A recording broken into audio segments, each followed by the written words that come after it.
offshore wind in the Netherlands. Chris is a consultant and project advisor in the field of sustainable energy and environmental science with massive experience over the last 25 years plus.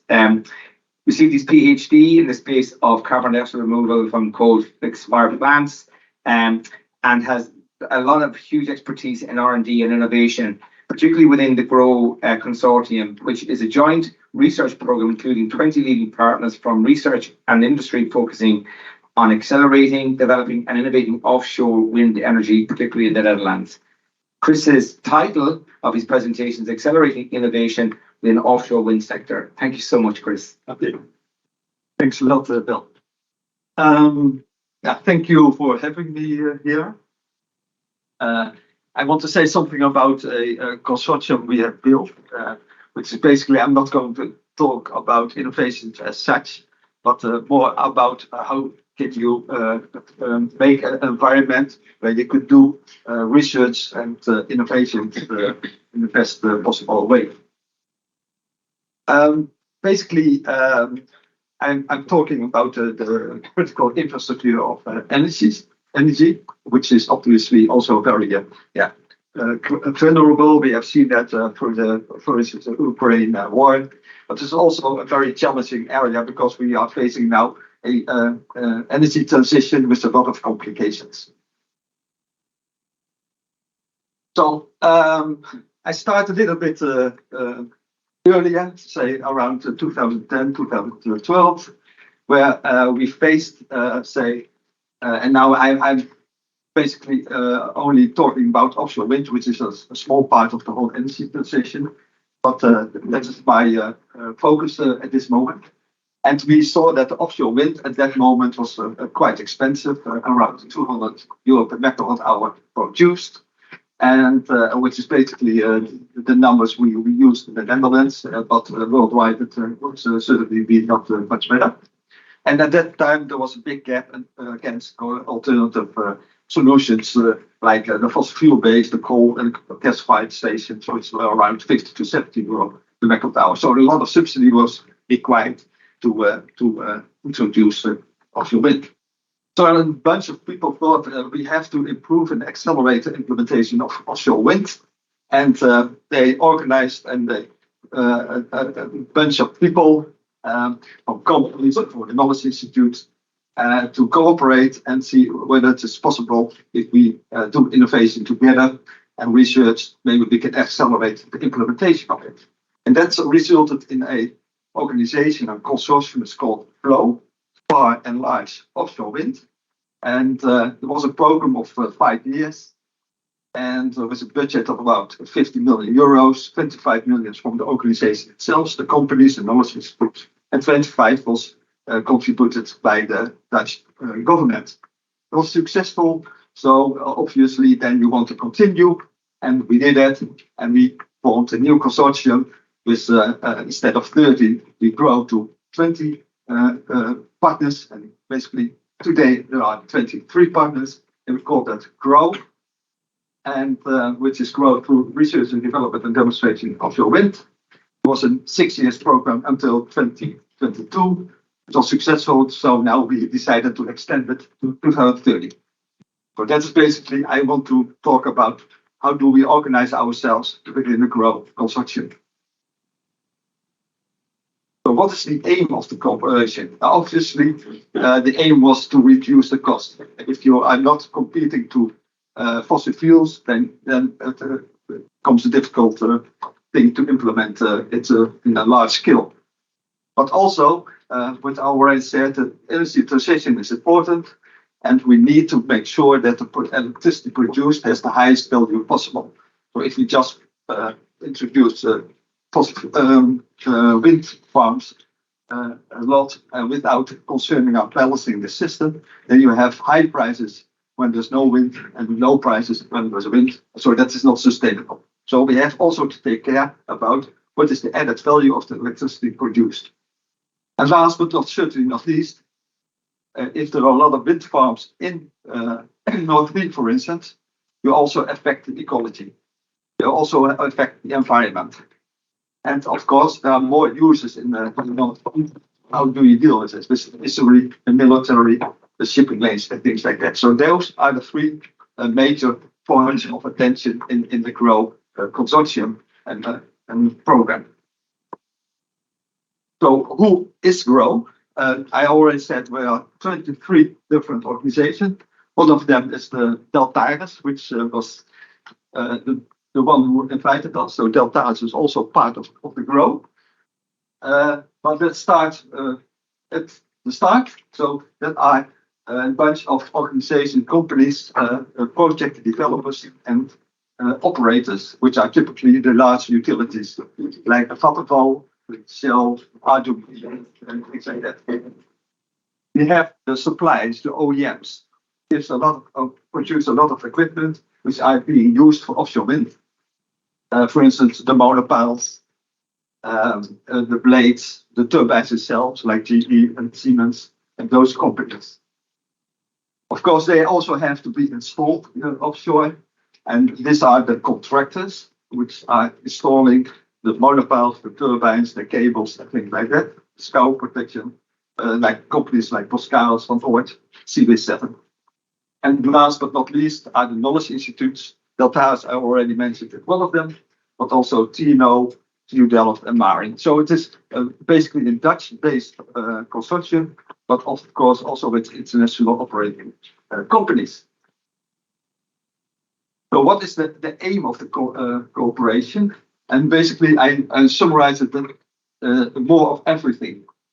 So if you have you cooperate, you have more money to spend for one project. If you do it individually, then obviously you distribute the money, and it's not so effective as that. But it's all, you have more creativity if you are with more people. And by the way, you also have more people to work together on the same topic.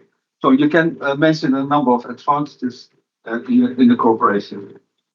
But certainly as important is that you have insight in the supply chain. So if a turbine manufacturer wants to change something on the turbine, for instance, making it bigger, that has consequences for the installation company. If you are in close contact, you know what you can expect as an installation company, and you already can take measures to improve the cranes, to increase the size of the vessel, and things like that. So all over the supply chain, it's important that you know what the other is doing. And why do you want it? Because you want to be competitive with fossil fuel. I already said it was much more expensive in those days than currently. Now the tenders, at least in the Netherlands, are subsidy free. So we are already competitive with prices. And of course, there are a lot of competitors inside the organization, the consortium.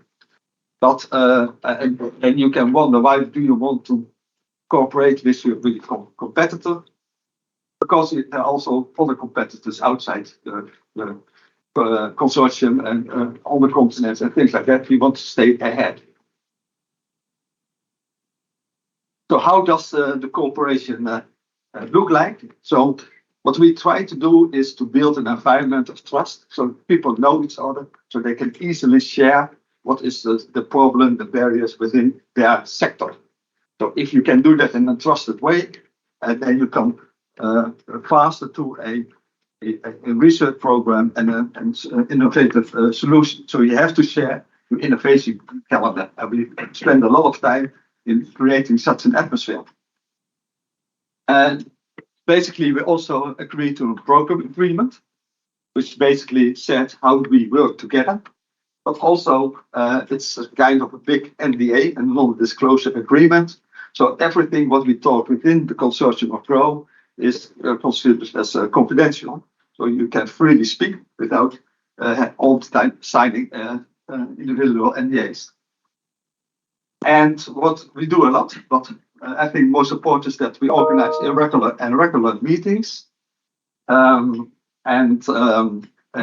Yeah, that is if someone has an idea, we can ad hoc organize that for the interested partners.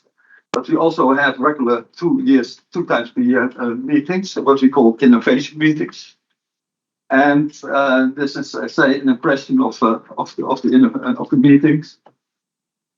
And this is impression of a program typically we discuss 50 to 25 different project ideas with the whole team. It's a full day, there's parallel sessions, and everybody can join those sessions who is interesting for them. And from there out we try to develop projects. At the moment, we have 25 running completed projects with a budget of around 100 million euros. What are other advantages of the cooperation? We have, say, a common way to communicate about the project. We have a website. We also, what is this here, show. We have also create a podcast, which typically project coordinators talk about their project and on a very layman level, why they are enthusiastic about the project and what it's about. So at the moment, we have about 12 of those podcasts. So I invite you, if you have a free time or you travel back from this meeting, go to the website and try to listen to one of those podcasts. We are able to represent the sector to the government because all the major organizations, companies are member from us. So we can speak with one mouth to the government what we think might be good to improve the situation for the sector. For instance, on subsidy schemes, or for instance, also on what is relevant for noise measurements. And it seems like a small thing, but we also have a template for projects. So once we have defined a project and that has been awarded by the government and by all the partners, we can easily step into executing of the project because we already have a project contract which has to be adjusted with a few things, and then we can start mostly within a month. And if you have that, our experience, it will easily take a few months before you can start. So that is about how it looks like.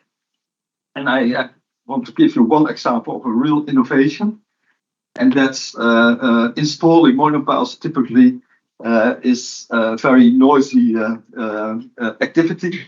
It is basically hammering the pile. Sorry, I was hammering, but I was also hammering on this. Hammering the pile into the subsoil, and that makes a lot of noise. So we now are trying to develop methods with much less noise. And one of them we called typically, we understand that it is less noise because it's called gentle driving of piles. We are in need of a silent method because also the regulation will be tougher in the future. So if you don't do that, if you don't have better methods, the implementation of offshore wind will stop in the North Sea. And it is based on vibration, vertical and torsional vibration. It was an idea of a professor at the TU Delft. And that was taken up also by the companies. And we defined a project which is called GDP. And we tried to make models for it and also to do some tests. And that was successful. It was successful at least at the sandy part. And at that moment when it was halfway, we already saw that it was a good method. So we already defined within the consortium new projects to advance and accelerate the development of this technology. So here you can see that we don't wait until the end of the project. We are already starting new projects once we know what will be the outcome of the project, because there's a lot to do after we have the results to finish a project. So there's a GDP 1.2. We tested it in clay. It looks successful. We are currently in GDP 2.0. That means that we are designing a new shaker, which is bigger, or now monopiles of 4 meters in diameter. That we have to test. And once that is successful, we will soon start the discussion about an offshore campaign. And once that has been done, we have the required certification, and also we have demonstrated that this technology works. We can apply that commercially. And one other advantage is if you cooperate with a lot of contractors, is that all the contractors are aware of this development and can at the same time introduce this also to their activities. And if it is only one, obviously it is much more difficult to get it into the market. So that was very short introduction to Grow. So if you want to know something more, please don't hesitate to contact me. And you can also look to the website. And I hope this can serve as a little inspiration of how you can organize your sector, because I certainly realize this is not a blueprint for other sectors, but maybe you can get some inspiration out of it.